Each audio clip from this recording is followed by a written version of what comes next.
Welcome to exam Guruji by Arvind sir. Uttar Pradesh police assistant operator head operator के लिए दोस्त daily हमारे चैनल पर आपको क्लास दी जा रही है, प्लस टॉपिक वाइज भी क्लास दी जा रही है, जो कि प्लेलिस्ट बना दिया गया है। अगर आप अभी नए हैं चैनल पर तो प्लेलिस्ट में जाके सभी वीडियो देख सकते हो। प्लस डेली प्रैक्टिस सेट आपको रीजनिंग, मैथ और प्लस जीके और साइंस, हिंदी का सभी का प्रैक्टिस सेट आपको दिया जा रहा है। सभी का अलग अलग दोस्त प्लेलिस्ट बना दिया गया है, अगर आप देखना चाहें तो देख सकते हैं।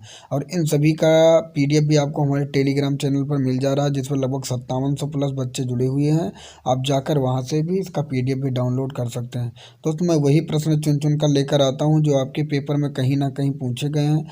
इसमें असिस्टेंट ऑपरेटर में, हेड ऑपरेटर में जो कि कम से कम 20 क्वेश्चन फिजिक्स के आने वाले हैं, और मैं टॉप 100 प्रश्न वही लेकर आया हूँ जो बार बार कहीं ना कहीं पेपर में पूछे गए हैं। तो दोस्त, आप इस पूरी वीडियो को देखिए और आप बताइए कि इस वीडियो में आपको क्या अच्छा लगा और कैसे मैंने क्वेश्चन को कलेक्ट किए। ये क्वेश्चन आपके लोगों के लिए एक रामबाण है दोस्त। अगर आप इन 100 प्रश्न को सॉल्व कर ले रहे हैं तो मैं दावे के साथ कहता हूँ लगभग 8 से 10 क्वेश्चन आपका इसी वीडियो से फंसने वाला है। तब आप लोग लास्ट तक बस आप बने रहिएगा। और आप अभी चैनल पर नए हैं तो चैनल को सब्सक्राइब कर लें। और दोस्त, इस वीडियो को अभी के अभी स्टार्ट करने से पहले लाइक कर दें। तो चलिए एक एक पॉइंट को हम देख लेते हैं। पहला प्रश्न आपके सामने है, इसका उत्तर आपको देना है। आवाज़ की माप का मात्रक क्या है? आवाज़ की माप का मात्रक क्या है? तो इसका जो करेक्ट आंसर होगा मेरे भाई, होगा जो ऑप्शन नंबर बी होगा, डेसिबल। आवाज़ की माप का मात्रक है डेसिबल, जो कि correct answer option number B में दिया गया है। आप देख सकते हैं दोस्तों, SSC CGL में पूछा गया है ये पेपर में। दूसरा प्रश्न आपके सामने है, इसका उत्तर आपको देना है। कौन सा यूरोपीय देश 1957 में रोम की संधि के माध्यम से यूरोपीय आर्थिक समुदाय की स्थापना में हस्ताक्षर करने वाले देशों में नहीं था? इसका उत्तर आपको देना कि इसका करेक्ट आंसर क्या होगा मेरे भाई। तो इसका जो उत्तर होने वाला है वह होगा फिनलैंड, जो कि ऑप्शन नंबर बी सही है। अगर आपसे पूछा जाए कि पूरे विश्व का सबसे खुशहाल देश कौन सा है, पूरे विश्व का सबसे खुशहाल देश कौन सा है, तो वह फिनलैंड भी आएगा। अगला प्रश्न आपके सॉरी मित्र, अगला प्रश्न आपके सामने, इसका उत्तर आपको देना है। पारसेक किसकी मापक इकाई है? पारसेक किसकी मापक इकाई है? खगोलीय दूरी, दूसरा ऑप्शन है तारों की सघनता, तीसरा है खगोलीय पिंडों की चमक, चौथा है आपके सामने विशाल निकाय तारों का कक्षीय वेग। तो इसका करेक्ट आंसर क्या होगा? विशालकाय तारों के कक्षीय वेग। तो जो पारसेक होती है वह खगोलीय दूरी की मापन इकाई होती है, जो कि ऑप्शन नंबर ये में दिया गया है। इसका करेक्ट आंसर ऑप्शन नंबर ये सही हो जाएगा। अगला प्रश्न आपके सामने, इसका उत्तर आपको देना है कि ध्वनि तरंगों से कौन सा शब्द जुड़ा हुआ नहीं है? ध्वनि तरंगों से कौन सा शब्द जुड़ा हुआ नहीं है? डेसिबल, हर्ट्ज, और तीसरा ऑप्शन आपके सामने है कैंडेला की मैक। तो दोस्तों बता दूं, डेसिबल भी जुड़ा है ध्वनि से, हर्ट्ज भी जुड़ा है और मैक भी, ये तीनों ध्वनि से जुड़े हैं, लेकिन कैंडला नहीं जुड़ा है, जो कि correct answer option number C सही हो जाएगा। अगला प्रश्न आपके सामने है, इसका उत्तर आपको देना है। भौतिक मात्रा चुंबकीय प्रवाह की इकाई क्या है? इसका उत्तर आपको देना है। भौतिक मात्रा चुंबकीय प्रवाह की इकाई क्या है? Weber, Faraday, Tesla, Henry Tesla. तो इसका जो करेक्ट आंसर होगा वह होगा वेबर, जो कि ऑप्शन नंबर ये में दिया गया है। ये इसका करेक्ट आंसर हो जाएगा। दोस्तों, वही प्रश्न इसमें है जो बार बार कहीं ना कहीं पेपर में पूछे गए हैं।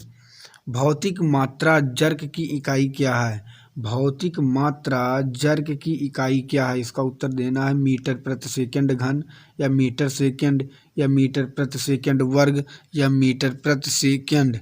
इसका करेक्ट आंसर क्या होगा? तो इसका जो करेक्ट आंसर होगा मेरे भाई वह होगा ऑप्शन नंबर ये, मीटर प्रति सेकंड घन। भौतिक मात्रा की जर्क का जो इकाई है मीटर प्रति सेकंड घन है। अगला प्रश्न आपके सामने, इसका उत्तर आपको देना है। भौतिक मात्रा प्रेरक तत्व की इकाई क्या है? तो इसका करेक्ट आंसर आपको बताना है कि क्या होगा, फैराडे, वेबर, हेनरी या टेस्ला। तो जो इसका करेक्ट आंसर बनेगा मेरे भाई वह बनेगा हेनरी, जो कि ऑप्शन नंबर सी में दिया गया है। भौतिक मात्रा प्रेरक तत्व की इकाई जो है वह हेनरी है। अगला प्रश्न आपके सामने है, इसका उत्तर आपको देना है। भौतिक मात्रा चुंबकीय क्षेत्र की ताकत की इकाई क्या है? भौतिक मात्रा चुंबकीय क्षेत्र की ताकत की इकाई क्या है? न्यूटन प्रति मीटर या जूल प्रति मीटर, या अगला ऑप्शन आपके सामने है, इसका उत्तर देना है केल्विन प्रति मीटर या एम्पियर प्रति मीटर। तो इसका जो करेक्ट आंसर होगा दोस्त वो आपको बता दूं, वह होगा जो होगा एम्पियर प्रति मीटर, जो कि ऑप्शन नंबर डी में दिया गया है। अगला प्रश्न आपके सामने है, इसका उत्तर आपको देना है। ये तो आप लोग देख चुके हैं कि भौतिक मात्रा चुंबकीय प्रवाह घनत्व की जो इकाई है वह क्या है, घनत्व की यहाँ पे पूछा गया, इसलिए इसका करेक्ट आंसर टेस्ला हो जाएगा, जो कि ऑप्शन नंबर डी में दिया गया है। अगला प्रश्न आपके सामने, टेस्ला किसका इकाई है, फिर से पूछा गया है। चुंबकीय प्लक्स, द्विध्रुवाधूर्ण की चुंबकीय प्रेरण की चुंबकीय क्षेत्र। तो इसका करेक्ट आंसर होगा ऑप्शन नंबर डी मेरे भाई, चुंबकीय क्षेत्र। इसका correct answer option number D सही हो जाएगा। अगला प्रश्न आपके सामने है, भौतिक मात्रा यंग मापांक की इकाई क्या है? भौतिक मात्रा यंग मापांक की इकाई क्या है? इसका उत्तर आपको देना है अर्ग, न्यूटन, जूल की पास्कल। तो इसका करेक्ट आंसर आपको पता होगा पास्कल है, जो कि correct answer option number D सही हो जाएगा। अगला प्रश्न आपके सामने, इसका उत्तर आपको देना है। और दोस्त बता दूं, अगर आप चैनल पर नए हैं तो चैनल को अभी के अभी सब्सक्राइब कर लीजिए। वही प्रश्न इसमें है दोस्त जो कहीं ना कहीं पेपर में पूछे गए हैं।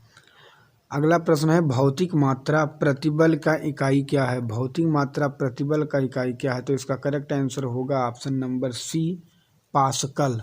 ऑप्शन नंबर क्या सही हो जाएगा? C, pascal. इसका करेक्ट आंसर सी सही हो जाएगा। अगला प्रश्न आपके सामने, इसका उत्तर आपको देना है कि क्या होगा। अगला प्रश्न आपके सामने है, इसका उत्तर देना है। भौतिक मात्रा धारिता, भौतिक मात्रा धारिता की इकाई क्या है? फैराडे, वेबर, टेस्ला या ओम। इसका करेक्ट आंसर क्या होगा? धारिता का पूछा जा रहा है, तो इसका जो करेक्ट आंसर होगा वो ऑप्शन नंबर ये सही हो जाएगा, फैराडे, जो कि करेक्ट आंसर ऑप्शन नंबर ये में दिया गया है। अगला प्रश्न आपके सामने, इसका उत्तर आपको देना है। भौतिक मात्रा ऊष्मा क्षमता की इकाई क्या है? भौतिक, दोस्तों मैंने वही प्रश्न जो कहीं ना कहीं पेपर में पूछे गए, एक एक टॉपिक को कवर करूंगा। इसमें टॉप 100 प्रश्न है, आपको बताना है कि ये आप वीडियो आपको कैसी लगी। भौतिक मात्रा ऊष्मा क्षमता की इकाई क्या है? जूल प्रति केल्विन, वाट प्रति केल्विन या न्यूटन प्रति केल्विन या पास्कल प्रति केल्विन। तो इसका जो करेक्ट आंसर होगा, ऊष्मा पूछा गया इसलिए इसका करेक्ट आंसर जूल प्रति केल्विन होगा, जो कि ऑप्शन नंबर ये में दिया गया है।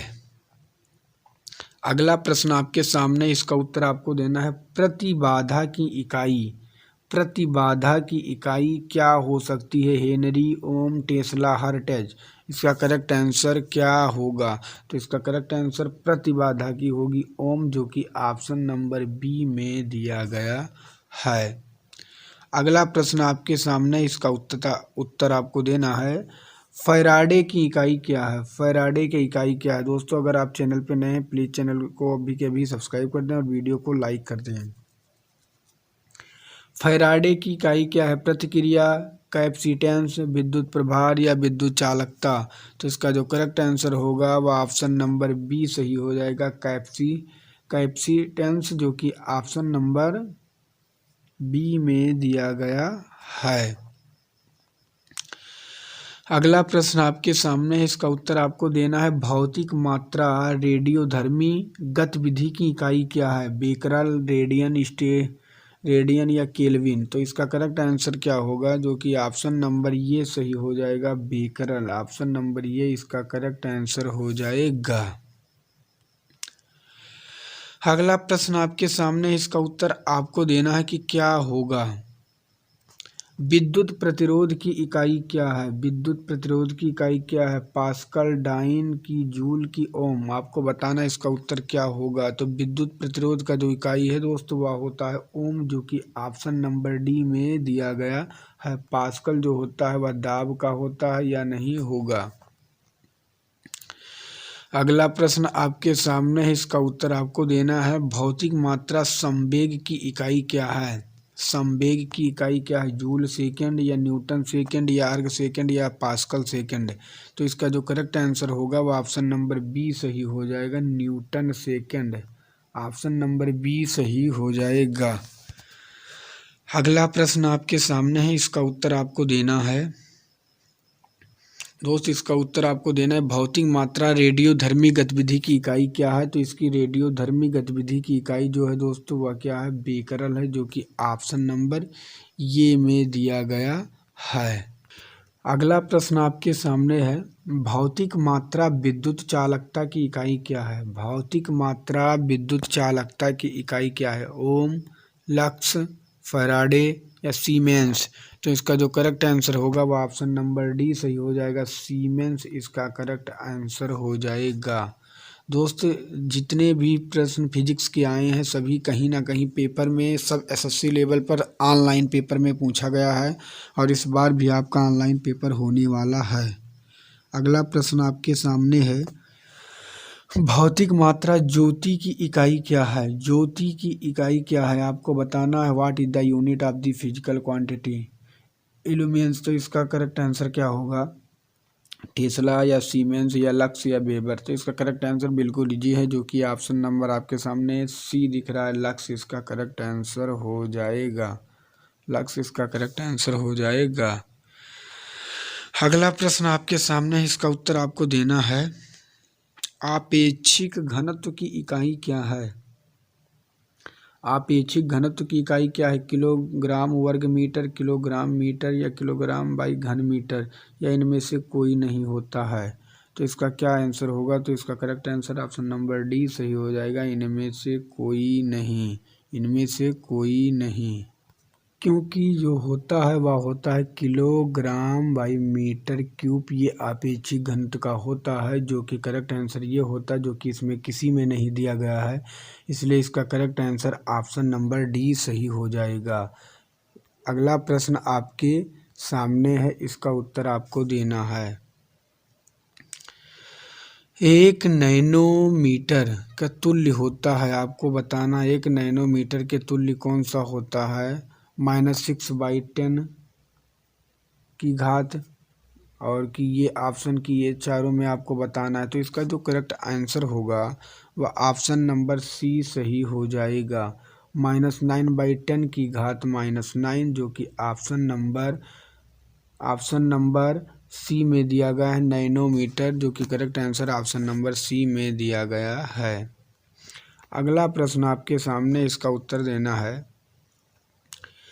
किसी पदार्थ की मात्रा की मौलिक इकाई क्या है? किसी पदार्थ की मात्रा की मौलिक इकाई क्या है? तो इसका जो करेक्ट आंसर होगा आपको बताना, कैंडला, मोल, केल्विन, मीटर क्या होगा? तो correct answer option number B सही हो जाएगा, मोल इसका करेक्ट आंसर हो जाएगा। अगला प्रश्न आपके सामने, इसका उत्तर आपको देना है कि क्या आंसर होगा। मोहस पैमाने का प्रयोग किस लिए किया जाता है? मोहस पैमाने का प्रयोग किस लिए किया जाता है? द्रव्य की विस्कसता मापने के लिए, कि पदार्थ की दोस्तों पदार्थ की चमक मापने के लिए, कि सामग्री का लचीलापन मापने के लिए, कि खनिजों को कठोरता मापने के लिए। तो जो मोहस का पैमाने का प्रयोग किया जाता है वह खनिजों की कठोरता को मापने के लिए प्रयोग किया जाता है, जो कि ऑप्शन नंबर डी सही हो जाएगा। अगला प्रश्न आपके सामने, इसका उत्तर आपको देना है कि क्या होगा। ध्वनि की तीव्रता, ध्वनि की तीव्रता का एसआई इकाई क्या है? जूल प्रति वर्ग मीटर या वाट प्रति वर्ग मीटर या न्यूटन प्रति वर्ग मीटर या टेस्ला। तो इसका correct answer option number B सही हो जाएगा, वाट प्रति वर्ग मीटर। अगला प्रश्न आपके सामने, इसका उत्तर आपको देना है। निम्नलिखित में से कौन सा दूरी का एक इकाई नहीं है? कौन सा दूरी का एक इकाई नहीं है? तो देखते ही आपको पता चल गया, खगोलीय, पारसेक, प्रकाश वर्ष, ये तीनों के तीनों हैं, लेकिन लॉन्ग शेप नहीं है, जो कि ऑप्शन नंबर ये सही हो जाएगा। अगला प्रश्न आपके सामने, इसका उत्तर आपको देना है। निम्नलिखित भौतिक मात्राओं में से कौन सी एक अदिश नहीं है, अदिश राशि नहीं है? आवेग, भार, यंग का मापक, त्वरण। तो इसका जो करेक्ट आंसर होगा वो ऑप्शन नंबर सी सही हो जाएगा। इसका correct answer option number C सही होगा। किस भौतिक मात्रा की इकाई पास्कल नहीं है? किस भौतिक मात्रा की इकाई पास्कल नहीं है? दबाव, जड़त्व, आघूर्ण, तनाव या यंग का मापांक। तो इसका correct answer option number B सही हो जाएगा, जड़त्व, आघूर्ण। अगला प्रश्न आपके सामने, इसका उत्तर आपको देना है कि क्या होगा। वे भौतिक राशियां जिसमें केवल होती हैं और नहीं होती हैं उसे अदिश राशियां कहते हैं। जिसमें केवल परिमाण होती है लेकिन दिशा नहीं होती है, कि दिशा होती है या परिमाण नहीं होती, या गति होता है या वेग या गति, आपको इन चारों में बताना है। तो इसका जो करेक्ट आंसर होगा ऑप्शन नंबर ये सही होगा। परिमाण तो दिया जाता है लेकिन दिशा नहीं ज्ञात की होती है, तो इसलिए इसका करेक्ट आंसर ऑप्शन नंबर ये सही हो जाएगा। अगला प्रश्न आपके सामने, इसका उत्तर आपको देना है। निम्नलिखित में से कौन सी सदिश राशि नहीं है? कौन सी सदिश राशि नहीं है? तो आपको बताना है, बल, कार्य, विस्थापन, वेग। इसमें कौन सी नहीं है? तो बल जो है और विस्थापन और जो वेग है ये तीनों के तीनों सदिश राशि में आते हैं, लेकिन कार्य जो है यह एक अदिश राशि है, इसलिए इसका करेक्ट आंसर जो होगा वह ऑप्शन नंबर बी सही हो जाएगा।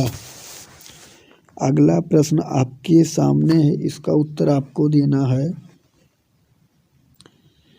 कि पृथ्वी की सतह से फायर किए गए प्रक्षेप की गति के दौरान ऑप्शन आपके सामने है, इसका उत्तर देना है कि क्या होगा।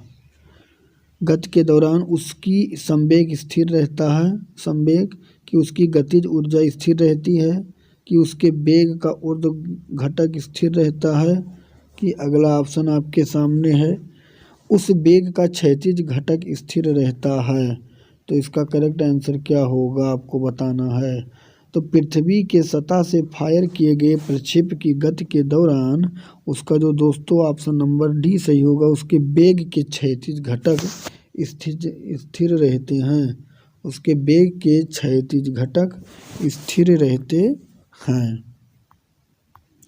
अगला प्रश्न आपके सामने है, इसका उत्तर आपको देना था। निम्नलिखित में से कौन सी सदिश राशि नहीं है? तो आपको पता है, ऊष्मा, कार्य, समय, ये तीनों के तीनों सदिश हैं, और कोणीय संवेग नहीं है, जो कि ऑप्शन नंबर ये में दिया गया है। अगला प्रश्न आपके सामने है, इसका उत्तर आपको देना है। एक वस्तु को एक निश्चित ऊंचाई से मुक्त रूप से गिराने पर वह 1 सेकंड में जमीन तक पहुंचती है। जमीन के साथ टकराने पर उसका वेग क्या होगा?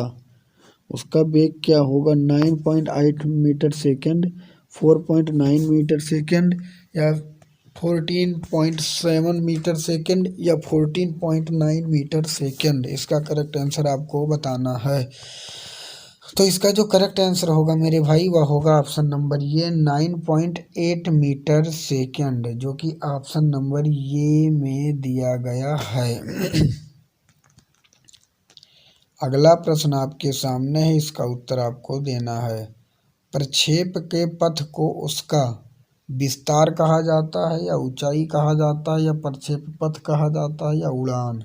तो इसका करेक्ट आंसर क्या होगा? तो इसका करेक्ट आंसर जो होगा वह सी होगा, प्रक्षेप पथ कहा जाता है, जो कि ऑप्शन नंबर सी में दिया गया है। अगला प्रश्न आपके सामने है, इसका उत्तर आपको देना है। जब किसी कण को ऊर्ध्वाधर ऊपर की ओर फेंका जाता है तब वह सबसे ऊंचे बिंदु तक पहुंच जाता है और उसका त्वरण ऊपर की ओर होता है कि उसका त्वरण नीचे की ओर होता है कि वेग नीचे की ओर होता है कि वेग क्षैतिज होता है। इसका करेक्ट आंसर क्या होगा? तो जब किसी भी कण को ऊर्ध्वाधर ऊपर की ओर आप फेंकेंगे तब उसके ऊंचे बिंदु तक पहुंच जाता है और उसका जो त्वरण होता है वह नीचे की ओर हो जाता है। तो इसका correct answer option number B सही हो जाएगा। अगला प्रश्न आपके सामने है। सॉरी मित्र, थोड़ा सेहत सही नहीं है। एक प्रक्षेप गति में क्षैतिज के साथ एक बड़ा कोण वक्र प्रक्षेप पथ पैदा करता है या समतल प्रक्षेप पथ पैदा करता है या सीधा प्रक्षेप पथ पैदा करता है या ऊंचा प्रक्षेप पथ पैदा करता है। इसका करेक्ट आंसर जो होगा वह ऑप्शन नंबर डी सही हो जाएगा, ऊंचा प्रक्षेप पथ पैदा करता है। अगला प्रश्न आपके सामने है, इसका उत्तर आपको देना है कि क्या होगा। आपको फटाफट इसका आंसर भी देना है। प्रक्षेप गति में कुल उड़ान समय होता है, आपको बताना है कि क्या होगा। पहला है कि अधिकतम ऊंचाई तक पहुंचने के लिए लगने वाले समय से तिगुना, अधिकतम ऊंचाई तक पहुंचने के लिए लगने वाले समय से के समतुल्य, या अधिकतम ऊंचाई तक पहुंचने के लिए लगने वाले समय का 4 गुना, या अधिकतम ऊंचाई तक पहुंचने के लिए लगने वाले समय का 2 गुना। तो इसका करेक्ट आंसर होगा प्रक्षेप गति में जो कुल उड़ान का समय होता है वह लगने वाले समय का 2 गुना होता है, जो कि ऑप्शन नंबर डी में दिया गया है। इसका correct answer option number D सही हो जाएगा। अगला प्रश्न आपके सामने है, इसका उत्तर आपको देना है। दोस्त उत्तर भी दिख गया है इसके लिए, अब तो आप समझ गए होंगे। यदि एक गेंद ऊपर फेंकी जाती है तो निम्नलिखित में से क्या परिवर्तित नहीं होती है? तो क्या परिवर्तित नहीं होती है दोस्तों? गति और स्थितिज ऊर्जा और अंतर तीनों परिवर्तित होती है, लेकिन त्वरण नहीं होता, जो कि correct answer option number B में दिया गया है। अगला प्रश्न आपके सामने, इसका उत्तर आपको देना। एक तोप का गोला दागा गया है, इस गोले को बताना है क्या एक उदाहरण होगा। इस गोले के घात का क्या उदाहरण होगा? तो आपको बताना है गति का। एक तोप के गोला दाग दिया गया, उसका जो गति होता है, गति मतलब स्पीड होता है, उसका क्या उदाहरण होगा? प्रक्षेप गति, सरल रेखीय गति, या अतिशयोक्ति गति, या क्षैतिज गति। तो जो इसका करेक्ट आंसर होगा वह होगा ऑप्शन नंबर ये, प्रक्षेपगत। प्रक्षेपगत इसका करेक्ट आंसर हो जाएगा। अगला प्रश्न आपके सामने, इसका उत्तर आपको देना है। एक प्रक्षेपगत से प्राप्त की गई क्षैतिज सीमा एक समान होती है, चाहे वस्तु को थीटा और अंश ऋण थीटा पर प्रक्षेपित किया जाए, या 180 अंश के ऋण पर थीटा पर, या 120 के कि 90 अंश थीटा पर। तो जो इसका करेक्ट आंसर होगा ऑप्शन नंबर डी सही होगा, 90 अंश थीटा पर प्रक्षेपगत को सीमा के समान होती है, तब उसका जो कोण बनता है वह 90 अंश का ही होता है, जो कि correct answer option number D में दिया गया है। अगला प्रश्न आपके सामने, इसका उत्तर आपको देना है। किसी की उसके तुल्य और एक विपरीत प्रतिक्रिया होती है तो यह न्यूटन का कौन सा नियम होता है? किसी क्रिया में उसके तुल्य और एक विपरीत प्रतिक्रिया होती है तो यह न्यूटन का कौन सा नियम होता है, आपको बताना है। तो यह है न्यूटन का तृतीय नियम, जो कि ऑप्शन नंबर सी में दिया गया है। इसका correct answer option number C सही हो जाएगा। अगला प्रश्न आपके सामने है। यदि कोई वस्तु ऊपर की तरफ फेंकी जाए तो अधिकतम ऊंचाई पर पहुंचने पर उसका वेग क्या होगा? आपको उत्तर बताना है। 4.9 मीटर सेकेंड, या 0 मीटर सेकेंड, या 14.7 मीटर सेकेंड, या 20 मीटर सेकेंड। तो इसका जो करेक्ट आंसर होगा वो ऑप्शन नंबर दोस्तों बी हो जाएगा, 0 मीटर सेकेंड, जो कि correct answer option number B सही हो जाएगा। अगला प्रश्न आपके सामने, इसका उत्तर आपको देना है। न्यूटन का पहला नियम के रूप में भी जाना जाता है घूर्ण की, घर्षण की, जड़त्व की, गति। तो इसका correct answer option number C सही हो जाएगा, जड़त्व के नियम से भी जाना जाता है। अगला प्रश्न आपके सामने, इसका उत्तर आपको देना है। एक तोप फायरिंग के बाद पीछे क्यों हटती है? तो पहला है कि उत्सर्जित गैसों के पीछे की ओर धक्का लगने से, दूसरा है कि ऊर्जा का संरक्षण, तीसरा है न्यूटन की गति का तीसरा नियम या न्यूटन की गति का पहला नियम। तो इसका करेक्ट आंसर होगा option number C. Option number C सही हो जाएगा, न्यूटन के गति का तीसरा नियम, जो कि ऑप्शन नंबर सी में दिया गया है। अगला प्रश्न आपके सामने है, त्वरण होता है 47 का उत्तर आपको देना। त्वरण होता है, तो इसका जो करेक्ट आंसर आपको बताना है कि क्या होगा। पहला ऑप्शन है कि मात्रा के व्युत्क्रमानुपाती, या बल का व्युत्क्रमानुपाती, या मात्रा का समानुपाती, या बल का समानुपाती। तो इसका जो करेक्ट आंसर होगा वह क्या होगा मेरे भाई, आपको बताना है। तो इसका जो करेक्ट आंसर होगा बी एंड डी दोनों हो जाएगा, बल का व्युत्क्रमानुपाती भी और बल का समानुपाती भी, जो कि करेक्ट आंसर ऑप्शन नंबर, दोस्तों क्या कहें कि दोनों सही है, बी और डी दोनों। सॉरी मित्र। अगला प्रश्न आपके सामने, इसका उत्तर आपको देना है कि क्या होगा। एक वस्तु जब तक स्थित है तब तक वह स्थिर ही रहेगी, और यदि गति में है तो वह गति में ही रहेगी जब तक उस पर कोई बाह्य बल न लगाया जाए। तो वह न्यूटन का कौन सा नियम है? तो इसका करेक्ट आंसर बताना है। तो इसका करेक्ट आंसर ऑप्शन नियम, दोस्तों प्रथम नियम है, जो कि ऑप्शन नंबर बी में दिया गया है। अगला प्रश्न आपके सामने, इसका उत्तर आपको देना है। आवेग किसके तुल्य होता है? आवेग किसके तुल्य होता है? बल में परिवर्तन, या संवेग में परिवर्तन, या त्वरण में परिवर्तन, या त्वरण में परिवर्तन। दोस्तों तो इसका करेक्ट आंसर आपको बताना है। तो इसका जो करेक्ट आंसर होगा मेरे भाई, वो ऑप्शन नंबर बी सही हो जाएगा। संवेग में परिवर्तन जो होता है वह आवेग के तुल्य होता है, जो कि correct answer option number B सही हो जाएगा। अगला प्रश्न आपके सामने है, एक वेग समय ग्राफ की ढलान क्या दर्शाती है? तो वह दर्शाती है त्वरण को, जो कि ऑप्शन नंबर बी आगे बढ़ने से पहले मैं आपको बता दूं, UP police, UPSI, SSC GD, MTS, railway, अन्य कोई भी अगर आप तैयारी कर रहे हैं तो आपके अंदर की जीके का डर खत्म हो जाएगा। इसमें वही प्रश्न रखे गए हैं जो हर पेपर में पूछे गए हैं और टॉपिक वाइज कवर किए गए हैं। इसमें इतिहास, अर्थशास्त्र, भौतिक विज्ञान, रसायन विज्ञान, और नीचे देखेंगे जीव विज्ञान, संविधान, भूगोल, स्टैटिक, जीके के साथ 288 पेज में इस ई बुक को तैयार किया गया है। और इस ई बुक को आप देख सकते हैं कि किस तरह, जैसे यहाँ पे आप इतिहास देखें, किस तरह वन लाइनर के रूप में एक एक की पॉइंट को रखा गया है, जो आपके लिए रामबाण साबित होगा। और इमेज और कलरफुल के साथ इस ई बुक को तैयार किया गया है, जिससे आपके अंदर पढ़ने की रुचि हो। और पढ़ने के बाद मैं ये दावे के साथ कहता हूँ, आपके अंदर का पूरा जो डर है जीके का वो खत्म हो जाएगा, और ये आपके लिए यह ई बुक रामबाण साबित होगी। अगर आप इस ई बुक को परचेज करना चाहते हैं, अपने अंदर के जीके का डर भगाना चाहते हैं, तो इस ई बुक को अभी मात्र 39 रुपये में परचेज कर सकते हैं। इस ई बुक को परचेज करने के लिए आपको ये नीचे में आपको यूपीआई आईडी दिया गया है, पूजा BCIT05@OKSBI। इस पर आप 39 रुपये पे करके आपको इस नंबर पे स्क्रीनशॉट सेंड करना है, यहाँ पे आपको ई बुक सेंड कर दी जाएगी। अगर आपको नहीं पता है ई बुक हमें कैसे परचेज करनी है, तो इस नंबर पे आपको व्हाट्सएप मैसेज करना है, यहाँ आपको पूरी जानकारी दे दी जाए। आपकी ऊर्जा प्राप्त करने हेतु आवश्यक है क्या है? आपको 51 का आंसर बताना है।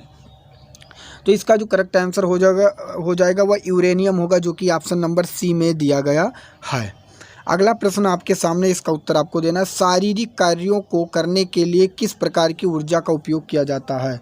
शारीरिक कार्यों को अगर जो किया जाता है वह पेशीय ऊर्जा का उपयोग किया जाता है, जो कि ऑप्शन नंबर सी में दिया गया है। अगला प्रश्न आपके सामने, ऊर्जा के सभी रूप में अनंत अनंत स्रोत किसे माना जाता है? आपको बताना है 53 का आंसर क्या होगा। तो इसका जो करेक्ट आंसर होगा वह डी हो जाएगा, सूर्य। आपको बता दूं कल से दोस्तों आपके जो सिलेबस वाइज है हर सिलेबस के टॉप 100 प्रश्न होंगे और उसका आपको नोट्स बनाना प्लस उसका PDF आपको हमारे टेलीग्राम चैनल पर मिल जाएगा। और आपको लगातार मेहनत करते रहना, क्योंकि अब आपके पास समय नहीं बचा। जो पढ़ाया जा रहा है, अगर आप क्लास मिस कर रहे हैं तो वह आपकी भूल है, आपकी बड़ी गलती है दोस्तों। अगर आप क्लास मिस नहीं करेंगे तो आप एक दिन जरूर कमेंट में आकर कहेंगे सर मेरा सिलेक्शन हो गया। तो इसलिए आपको रेगुलरिटी बनाकर पढ़ते रहना है और आशा करता हूँ आप पढ़ेंगे और एक वर्दी अपने लिए ज़रूर लेंगे। अगला प्रश्न आपके सामने है, इसका उत्तर आपको देना है। इनमें से कौन सा नवीनकरणीय ऊर्जा है? आपको बताना है 54 का क्या आंसर होगा। तो इसका जो करेक्ट आंसर होगा वो ऑप्शन नंबर बी होगा। बी जो है वह नवीनकरणीय ऊर्जा है दोस्तों। और कोयला और प्राकृतिक गैस और पेट्रोल जो है यह अनवीनकरणीय में आता है। अगला प्रश्न आपके सामने 55 का, इसका आंसर आपको देना है। पृथ्वी पर ऊर्जा का सबसे विशाल स्रोत क्या है? तो पृथ्वी पर ऊर्जा का सबसे जो विशाल स्रोत है आपको पता होगा कि सूर्य है, जो कि ऑप्शन नंबर ये में दिया गया है। ये बिल्कुल करेक्ट आंसर हो जाएगा। अगला प्रश्न आपके सामने है, इसका उत्तर आपको देना है। डेनमार्क को कहा जाता है, आपको बताना है 56 का आंसर क्या होगा। तो डेनमार्क को कहा जाता है पवनों का देश, जो कि ऑप्शन नंबर सी में दिया गया। सी इसका करेक्ट आंसर हो जाएगा। सौर सेल बनाने के लिए किस धातु का उपयोग किया जाता है? 57 का आंसर आपको देना है। क्या होगा मेरे भाई? दोस्तों मैं आपको बता दूं, आपको रेगुलरिटी बनाकर पढ़ते रहना अपने लिए, न सिर्फ अपने मम्मी पापा के लिए। आपको एक सीट जरूर लेकर दिलाना, क्योंकि ये हर बार असिस्टेंट ऑपरेटर की वैकेंसी नहीं आने वाली है। अब ये 2022 के बाद शायद ही 2028 या 29 में आपको देखने को मिले, और आप ओवर एज हो चुकेंगे तब तक। इसलिए आप इससे चांस को मत गवाइएगा और एक सीट अपने लिए ज़रूर लीजिएगा मेरे भाई। बस आपको लगातार मेहनत करने की ज़रूरत है। तो 57 का आंसर बताना है। सौर सेल बनाने के लिए किस धातु का उपयोग किया जाता है? 57 का जो आंसर होगा वह होगा बी, सिलिकॉन इसका करेक्ट आंसर हो जाएगा। सौर सेल और सौर ऊर्जा को किस ऊर्जा में रूपांतरित करते हैं? सौर सेल सौर ऊर्जा को किस ऊर्जा में रूपांतरित करते हैं? 58 का आंसर जो होगा वह होगा विद्युत ऊर्जा में, जो कि ऑप्शन नंबर ये में दिया गया है। ये इसका करेक्ट आंसर होगा। निम्न में से किसका उपयोग खाना बनाने वाले ईंधन के रूप में नहीं किया जाता है? 59 का आंसर आपको बताना है, जो इसका करेक्ट आंसर होगा। दोस्तों LPG, बायोगैस, कोयला तीनों को किया जाता है, लेकिन CNG का नहीं किया जाता। तो correct answer option number C सही हो जाएगा। अगर आपको किसी को कोई मैसेज करना तो आप मुझे इंस्टाग्राम पर फॉलो कर सकते हैं। मैं आपको बता दिया दोस्तों, इंस्टाग्राम पर आपको सर्च करना होगा अरविंद जायसवाल 000 3 बार 0, और वहाँ पर आप प्लीज़ मुझे ज़रूर फॉलो करिएगा। 60 का आंसर आपको बताना है। प्रकाश संश्लेषी अंगक इनमें से कौन है? 60 का आंसर जो होगा वह दोस्तों होगा ऑप्शन नंबर सी, हरित लवक होते हैं, जो कि ऑप्शन नंबर सी में दिया गया। सी इसका करेक्ट आंसर हो जाएगा। कार्य का मात्रक क्या है? आपको बताना है कार्य का मात्रक क्या है। कार्य का जो मात्रक है दोस्तों वह जूल है, और ऊर्जा का जो मात्रक होता है वह भी जूल होता है, जो कि ऑप्शन नंबर बी में दिया गया है। बी इसका करेक्ट आंसर हो जाएगा। प्रकाश वर्ष इकाई है, 62 का आंसर बताना है आपको। प्रकाश वर्ष जो इकाई है वह है दूरी की, जो कि ऑप्शन नंबर सी में दिया गया है। सी इसका करेक्ट आंसर हो जाएगा। पार्सेक इकाई है, आपको बताना है पार्सेक इकाई है। 63 का आंसर क्या होगा? तो पार्सेक भी दूरी की इकाई होती है, जो कि ऑप्शन नंबर डी में दिया गया है। डी इसका करेक्ट आंसर हो जाएगा। निम्नलिखित में से आपको बताना है निम्नलिखित में समय कौन सा मात्रक है? समय का कौन सा मात्रक नहीं है? आपको बताना है समय का कौन सा मात्रक नहीं है। प्रकाश वर्ष, अधिवर्ष, चंद्रमा, इनमें से कोई नहीं। आपको बताना है 64 का आंसर क्या होगा दोस्त। इसका करेक्ट आंसर जो होगा वो ऑप्शन नंबर ये, प्रकाश वर्ष नहीं है, क्योंकि ये दूरी का है। अगला प्रश्न आपके सामने, दाब का मात्रक है। 65 का आंसर क्या होगा? तो दाब का आपको सभी को पता, दाब का है पास्कल, जो कि ऑप्शन नंबर डी में दिया गया है। ज्योति तीव्रता का मात्रक है। 66 का आंसर आपको बताना है। ज्योति तीव्रता का जो मात्रक है वह कैंडला है, जो कि ऑप्शन नंबर बी में दिया गया है। बी इसका करेक्ट आंसर हो जाएगा। दोस्तों आपको रेगुलरिटी बनाकर पढ़ना है दोस्त, मैं आपको बता दूं, क्योंकि अगर आप भी इस समय नहीं पढ़ते हैं तो आप एक समझिए अपना गोल्डन अवसर या सुनहरा अवसर गवा रहे हैं। 66 का आंसर आपको बताना है। 67 का दोस्तों, मात्रकों की अंतर्राष्ट्रीय पद्धति कब लागू की गई? इसका आंसर आपको बताना है क्या होगा सर। तो इसका जो करेक्ट आंसर होगा वो 1971 हो जाएगा, जो कि ऑप्शन नंबर बी में दिया गया है। खाद्य ऊर्जा को हम किस इकाई में माप सकते हैं? तो खाद्य ऊर्जा को 68 का आंसर आपको बताना है। तो ये इसे हम माप सकते हैं कैलोरी में, जो कि ऑप्शन नंबर बी में दिया गया है। विद्युत मात्रा की इकाई क्या है? 69 का आंसर आपको बताना है। तो इसका जो करेक्ट आंसर होगा वह एम्पियर होगा, जो कि ऑप्शन नंबर सी में दिया गया है। यसाई पद्धति में लेंस की शक्ति का इकाई क्या है आपको बताना है। तो लेंस की जो शक्ति होती है वह डायोप्टर होती है, जो कि ऑप्शन नंबर सी में दिया गया, सी इसका करेक्ट आंसर हो जाएगा। दोस्तों अगर मैं तेज़ी से पढ़ा रहा हूँ तो आप स्पीड स्लो कर लीजिए, वीडियो को पॉज कर लीजिए, क्योंकि अभी जस्ट मुझे ड्यूटी जाना है, इसलिए मैं सोचता हूँ कि जल्द से जल्द आप लोगों के लिए क्लास ले लूँ। अगला प्रश्न आपके सामने, एम्पियर क्या मापने की इकाई है। 71 का आंसर आपको बताना है। तो एम्पियर जो है वह करंट के मापने की इकाई है, जो कि ऑप्शन नंबर ये में दिया गया, ये इसका करेक्ट आंसर हो जाएगा। निम्नलिखित में से कौन सा वेक्टर मात्रा है। 72 का आंसर आपको बताना है। तो वेक्टर जो होता है दोस्तों वह बल का होता है, जो कि ऑप्शन नंबर सी में दिया गया है, सी इसका करेक्ट आंसर हो जाएगा। निम्नलिखित में से कौन सी सदिश राशि नहीं है। 73 का आंसर आपको बताना है, सदिश राशि नहीं है। तो दोस्तों आपको बता दूं कि वेग और संवेग और कोणीय वेग ये तीनों के तीनों हैं, लेकिन द्रव्यमान नहीं है। तो correct answer option number C इसका सही हो जाएगा। अदिश राशि आपको बताना है कौन से, इसमें 74 का आंसर आपको बताना है।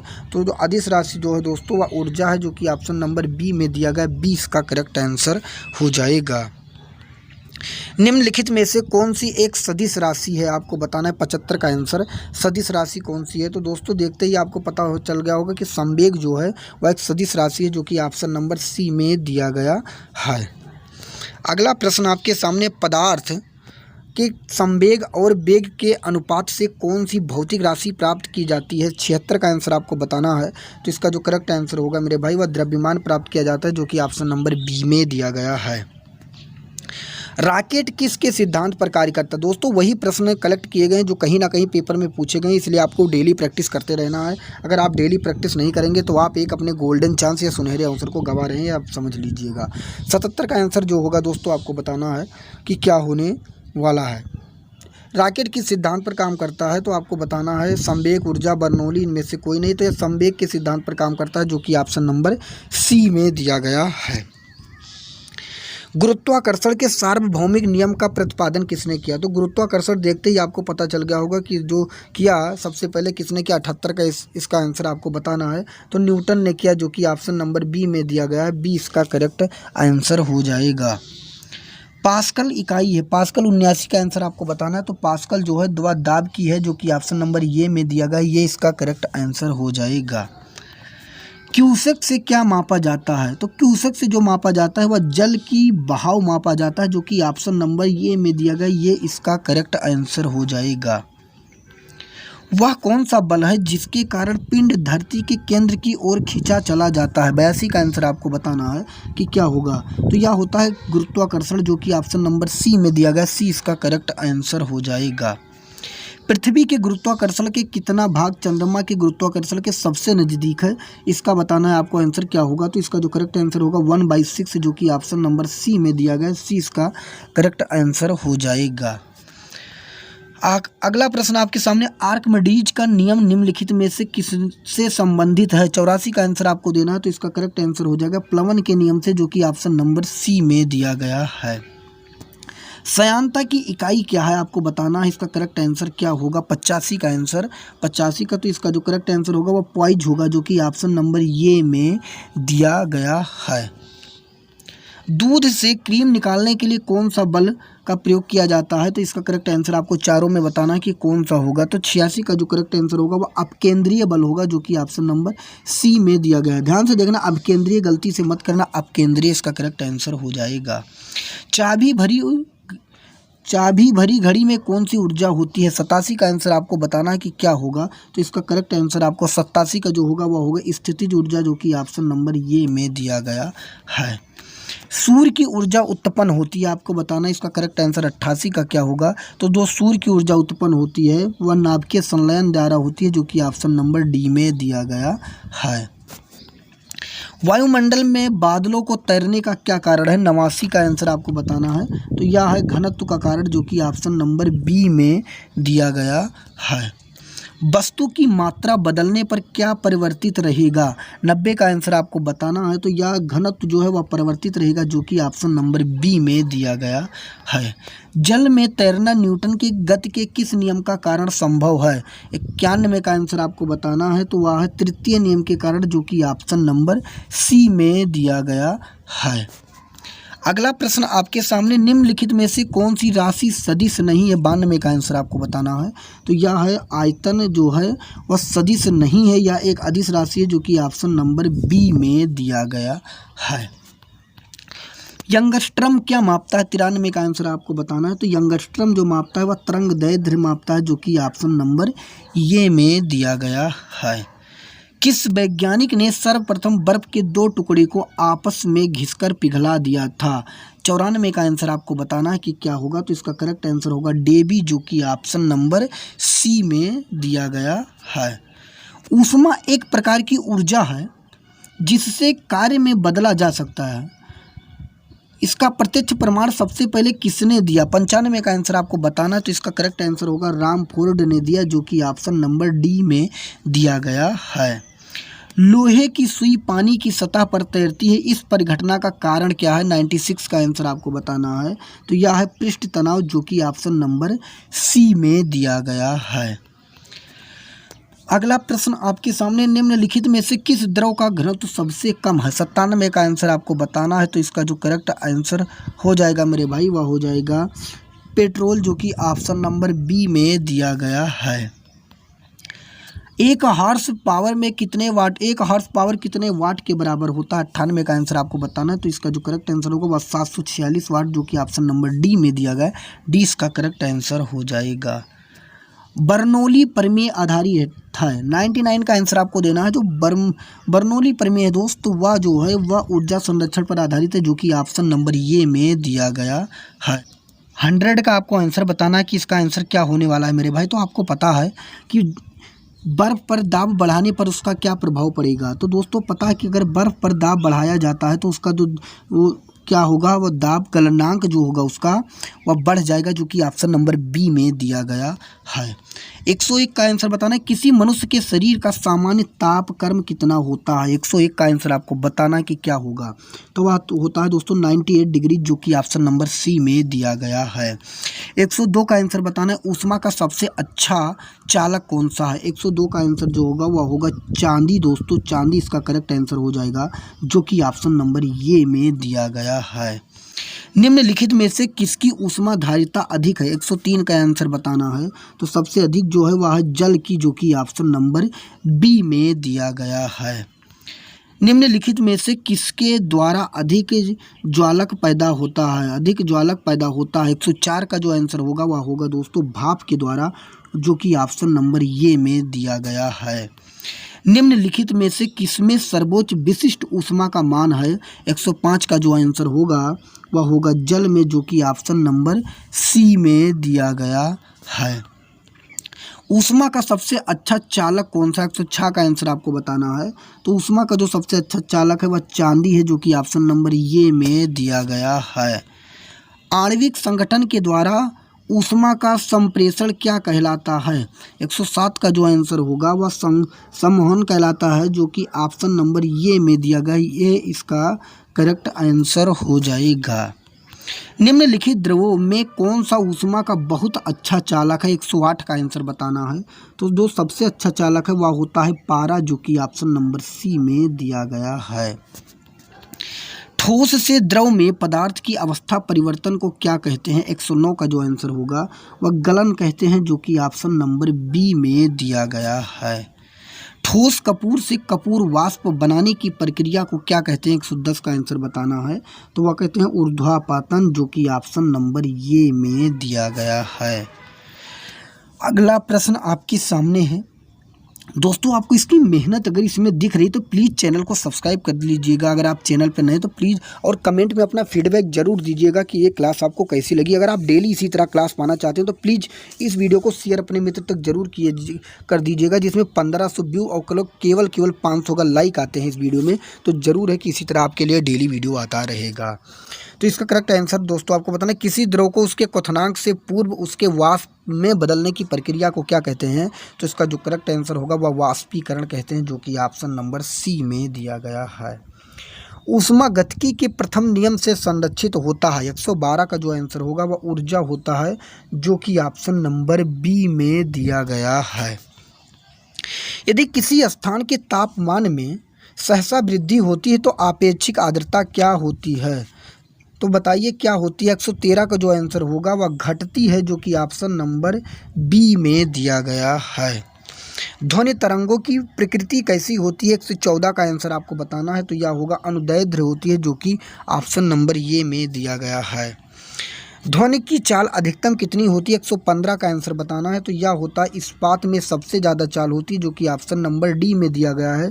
और बिल्कुल जो चाल नहीं होती है वह निर्वात में होती है, जो कि ऑप्शन नंबर सी में है। 116 का आंसर आपको बताना है कि कौन सी प्रक्रिया प्रकाश और ध्वनि दोनों में घटित नहीं होती है। इसका करेक्ट आंसर होगा आपको बताना है ध्रुवण में, जो कि ऑप्शन नंबर ये में दिया गया है। अगला प्रश्न आपके सामने है कि ध्वनि तरंग किसके कारण प्रतिध्वनि उत्पन्न करती है। 117 का आंसर आपको बताना है, तो इसका करेक्ट आंसर होगा परावर्तन, जो कि ऑप्शन नंबर सी में दिया गया है। रेडियो का समस्वरण स्टेशन उदाहरण है। 118 का जो आंसर होगा वह होगा अनुनाद, जो कि ऑप्शन नंबर ये में दिया गया है। डॉपलर प्रभाव संबंधित है। 119 का आंसर आपको बताना है कि क्या होगा। तो डॉपलर प्रभाव जो है वह ध्वनि से संबंधित है, जो कि ऑप्शन नंबर सी में दिया गया है।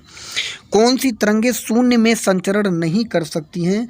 120 का आंसर बताना है, तो वह होगा दोस्तों ऑप्शन नंबर बी, ध्वनि में नहीं कर सकती, जो कि ऑप्शन नंबर बी में दिया गया है।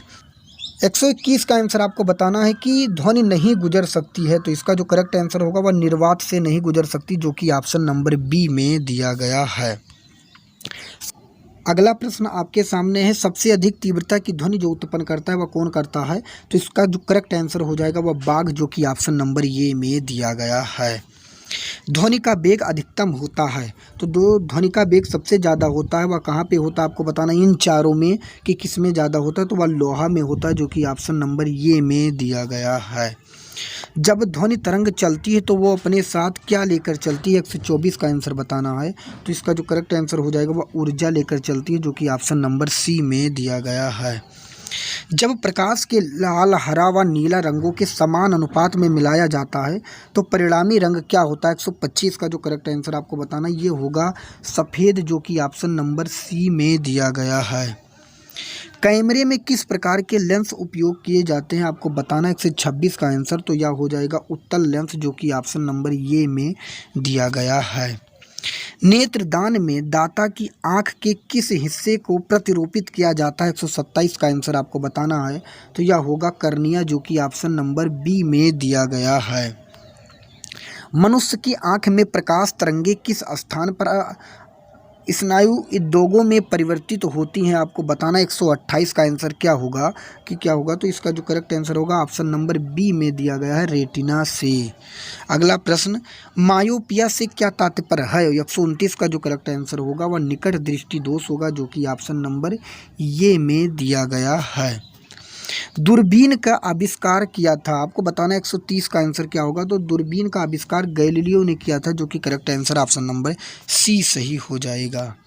पानी से भरे तालाब की गहराई किस कारण कम दिखाई देती है। 131 का आंसर बताना है, तो यह हो जाएगा अपवर्तन के कारण, जो कि ऑप्शन नंबर ये में दिया गया है। साबुन के बुलबुले के चमकीले रंग निम्नलिखित में से किसके कारण होते हैं। 132 का आंसर बताना है, तो प्रकाश के परिकिरण के कारण होते हैं, जो कि ऑप्शन नंबर ये में दिया गया है। निम्नलिखित में से किसमें उच्चतम ऊर्जा होती है। 133 का आंसर बताना है, तो सबसे ज़्यादा जो ऊर्जा होती है 133 वो नीले प्रकाश में होती है, जो कि ऑप्शन नंबर ये में दिया गया है।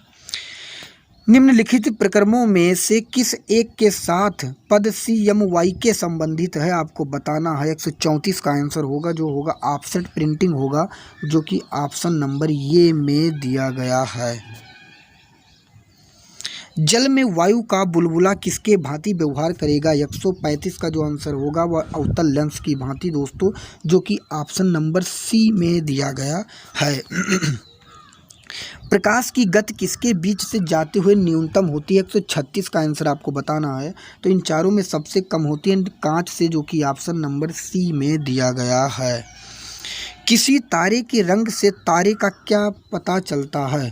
तारे का क्या पता चलता है। 137 का जो आंसर होगा वह तारे का ताप पता चलता है, जो कि ऑप्शन नंबर बी में दिया गया है। निम्नलिखित तिथियों में से किसमें दोपहर को आपकी छाया सबसे छोटी होती है? 138 का आंसर आपको बताना है। 21 जून को, जो कि ऑप्शन नंबर डी में दिया गया है। पीले रंग का पूरक रंग क्या है? 139 का आंसर आपको बताना है। तो जो पीले का पूरक रंग है वह होता है नीला, जो कि ऑप्शन नंबर सी में दिया गया है। पानी के ऊपर तेल परत को चमकना उदाहरण क्या है? आपको 140 का आंसर बताना है। तो यह होता है व्यतिकरण का, जो कि ऑप्शन नंबर ये में दिया गया है। तरणताल वास्तविक गहराई से कम गहरा दिखाई देता है, इसका क्या कारण है? 141 का आंसर आपको बताना, जो कि ऑप्शन नंबर सी में सही हो जाएगा, जो कि अपवर्तन के कारण होता है। अगला प्रश्न आपके सामने है, बाह्य अंतरिक्ष से किसी अंतरिक्ष यात्री को आकाश का रंग कैसा दिखाई देता है? तो इसका जो मुख्य कारण है वह होता है दोस्तों, क्योंकि आप अंतरिक्ष से देखेंगे तो वहाँ पे वायु विद्यमान नहीं होता है, इसलिए वहाँ से जो आकाश का रंग होता है वह काला दिखाई देता है। अगला प्रश्न आपके सामने है, आप बिंदुकता का दोष दूर करने के लिए निम्नलिखित में से किस लेंस का प्रयोग करना चाहिए? 143 का आंसर आपको बताना है। तो इसका करेक्ट आंसर होगा सिलेंडर लेंस, जो कि ऑप्शन नंबर सी में दिया गया है। 144 का आंसर आपको बताना, एक प्रिज्म से गुजरने पर जो प्रकाश सबसे अधिक परावर्तित होता है वह क्या है? आपको बताना है। 144 का आंसर क्या होगा? तो वह होगा बैगनी, जो कि ऑप्शन नंबर बी में दिया गया है। 145 का आंसर बताना है, वस्तुओं का आवेश किसके स्थानांतरण के फलस्वरूप होता है? 145 का जो आंसर होगा वह होगा इलेक्ट्रॉन के फलस्वरूप, जो कि ऑप्शन नंबर सी में दिया गया है। अतिचालक का लक्षण क्या है? आपको बताना है। अतिचालक लक्षण जो है 146 का आंसर क्या होगा? वह होगा दोस्तों उच्च पारगम्यता, जो कि ऑप्शन नंबर ये में दिया गया है। 147 का आंसर बताना है, शुष्क सेल है, कैसा सेल बताता है? प्राथमिक, द्वितीय या तृतीय?